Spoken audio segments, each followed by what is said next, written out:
ഒരു കാർമേഘത്തിന്റെ കഥയാണ്. കാർമേഘം ഇങ്ങനെ ആകാശത്തിലൂടെ പറക്കുമ്പോൾ കാർമേഘം പ്രാർത്ഥിച്ചു, ദൈവമേ നീ നിന്നിലേക്ക് എന്നെ ലയിപ്പിക്കണമേ. ദൈവത്തിൽ ലയിക്കാൻ ഈ കാർമേഘത്തിനൊരു ആഗ്രഹം.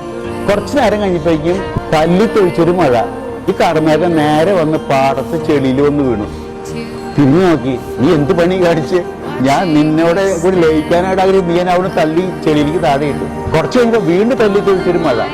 ഈ ചെളിയിൽ നിന്ന് ഈ വെള്ളത്തുള്ളി മഴത്തുള്ളിയായി മാറിയ തുള്ളി ഒഴുകി ഒരു കിണറ്റിൽ വന്ന് വീണു. പാടം കുറച്ചുകൂടി വിശാലമായിരുന്നു. അവിടെ നീ എന്നെ കൊണ്ട് ഈ വട്ടത്തിലുള്ള കിണറിന്റെ ഉള്ളിലാക്കി. പിറ്റേ ദിവസം പള്ളിയിലെ കപ്പിയാർ വന്ന് വെള്ളം കോരാനായിട്ട് ബക്കറ്റ് എടുത്ത് ബക്കറ്റില് വെള്ളം എടുത്തപ്പോൾ ഈ വെള്ളത്തുള്ളി ആ ബക്കറ്റിന്റെ ഉള്ളിലേക്ക് വീണു. ഒന്നുകൂടി ചുരുക്കി. കിണറിന്റെ വട്ടമുണ്ടായിരുന്നു, അപ്പോൾ എന്നെ ഒന്നും കൂടി ചുരുക്കി. അത് കഴിഞ്ഞ് വെള്ളം കോരിയെടുത്ത് കപ്പിയാര് ഇങ്ങനത്തെ ഒരു പാത്രത്തില് കുപ്പിയിലേക്ക് ഇത് ഒഴിച്ചപ്പോൾ വെള്ളത്തുള്ളി ഈ കുപ്പിയുടെ ഉള്ളിലേക്ക് വീണു, ഈ കുഞ്ഞു കുപ്പിയുടെ ഉള്ളിൽ. അപ്പോൾ വെള്ളത്തിൽ വീണ്ടും വിചാരിച്ചു, നീ ദൈവം നീ എന്നെ എന്ത് പണി കാണിച്ച്? നിന്നോട് ലയിക്കാൻ പ്രാർത്ഥിച്ച നീ എന്നെ പാടത്ത് ചെളിക്ക് തട്ടിയിട്ടു. അവിടെ നീ എന്നെ ഉരുട്ടി കെട്ടി കൊണ്ട് ചാടിച്ചു. അവിടെ നീ എന്നെ ഒരു ബക്കറ്റിന്റെ ഉള്ളിലാക്കി. പിന്നെ നീ എന്നെ കുഞ്ഞു കുപ്പിയിലേക്ക് ആക്കി. നീ ഇത്രയും കടും പ്രവർത്തിയില്ല. അതിന് കുർബാനയ്ക്ക് കപ്പിയാർ ഇത് കൊണ്ടുവച്ചു. അച്ഛനിങ്ങനെ 2 തുള്ളി വെള്ളം എടുത്തതിലേക്ക് ഒഴിച്ചപ്പോൾ ആ വെള്ളത്തുള്ളി ഇതിൽ പെട്ടു.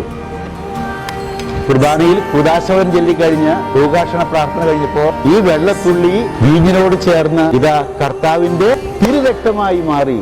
നമുക്ക് അറിയത്തില്ല ദൈവം നമ്മൾ നയിക്കുന്ന വഴികളും. നമ്മളിരിക്കും എന്താ എന്നെ ഇങ്ങനെ കാണിക്കുന്നത് തമ്പുരാന്റെ വഴി കൊണ്ടുവന്ന് അവസാനം കർത്താവിന്റെ രക്തമാക്കി മാറ്റി തന്നോട് ലയിപ്പിച്ചു. ആ പ്രാർത്ഥന കേട്ടെന്ന് പറഞ്ഞു ഒരു കഥ പറഞ്ഞു കേട്ടിട്ടുണ്ട്. വളരെ അർത്ഥവത്തായിട്ട് എനിക്ക് തോന്നുന്നു. നമ്മുടെ ജീവിതത്തിൽ പുറകോട്ട് തിരിഞ്ഞ് ചിന്തിക്കുമ്പോൾ കാണാൻ സാധിക്കും. വീഡിയോകൾ ലഭിക്കാൻ ചാനൽ സബ്സ്ക്രൈബ് ചെയ്യട്ടോ.